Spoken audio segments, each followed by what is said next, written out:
एक राजा के घर एक राजकुमार ने जन्म लिया। राजकुमार स्वभाव से ही कम बोलते थे।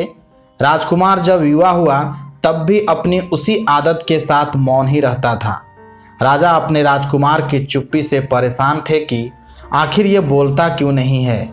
राजा ने कई साधु महात्माओं एवं चिकित्सकों को उन्हें दिखाया, परंतु कोई हल न निकला। संतों ने कहा कि ऐसा लगता है कि पिछले जन्म में ये राजकुमार कोई साधु थे, जिस वजह से इनके संस्कार इस जन्म में भी साधुओं के मौन व्रत जैसे हैं। राजा ऐसी बातों से संतुष्ट नहीं हुए। एक दिन राजकुमार को राजा के मंत्री बगीचे में टहला रहे थे। उसी समय एक कौआ पेड़ की डाल पे बैठकर कांव कांव करने लगा। मंत्री ने सोचा कि कौवे की आवाज़ से राजकुमार परेशान होंगे, इसलिए मंत्री ने कौवे को गोली मार दी। गोली लगते ही कौवा जमीन पर गिर गया। तब राजकुमार कौवे के पास जाकर बोले कि यदि तुम नहीं बोले होते तो नहीं मारे जाते। इतना सुनकर मंत्री बड़ा खुश हुआ कि राजकुमार आज बोले हैं और तत्काल ही राजा के पास ये खबर पहुंचा दी।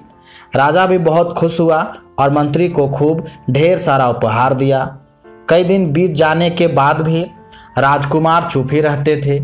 राजा को मंत्री की बात पे संदेह हो गया और गुस्सा कर राजा ने मंत्री को फांसी पे लटकाने का हुक्म दिया।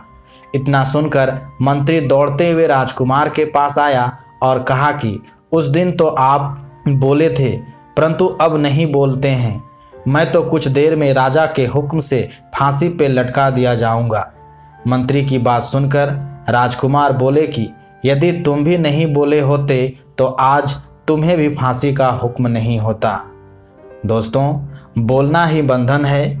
जब भी बोलो उचित और सत्य बोलो, अन्यथा मौन रहो। जीवन में बहुत से विवाद का मुख्य कारण अत्यधिक बोलना ही है। एक चुप्पी हजारों कलह का नाश करती है। धन्यवाद।